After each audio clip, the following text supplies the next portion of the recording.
ကျွေဘာရင်းငေးနေတာလဲ ဟမ်အခဘလို့ရောက်လာလဲ ဟာငါရောက်လာတာတော့မသိလောက်ဘာငေးနေတာလဲ ဟိုမှာကြည့်လေ မြင်တယ်လေဆွဲတာတွေရောစားရွက်တွေရောရှုပ်နေတာလေဘာဖြစ်လို့လဲ Christmas ဝေစားတွေလိုက်ဝေနေတာလေငါကတော့တစ်စောင်ပေးသွားသေးတယ်ရော့ဖက်ကြည့် ပေးဝေစားစိတ်ဝင်စားစရာလေးနော်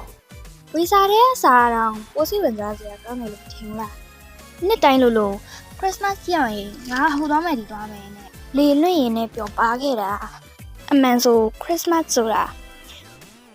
လူသားတွေကိုအပြစ်ငယ်ရဲကနေကဲတင်ဖို့ဖခင်ရဲ့သားတော်မွေးဖွားလာတာဒီနေ့ကစပြီးငါပျော်ပါးတွေလိုက်စားမယ်အစား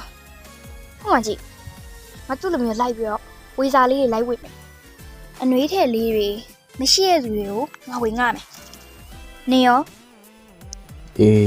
မှန်ကအိမ်ကထွက်လာတော့ဆိုနေနဲ့အတူလဲမှုပဲလေခုတော့ငါလည်းစိတ်ပြောက်သွားပြီလဲဖို့စူထားတဲ့ပတ်စံကိုနေနဲ့အတူလူလုံးမယ် တကယ်နော် ဆဲကဲကွာဆဲကဲ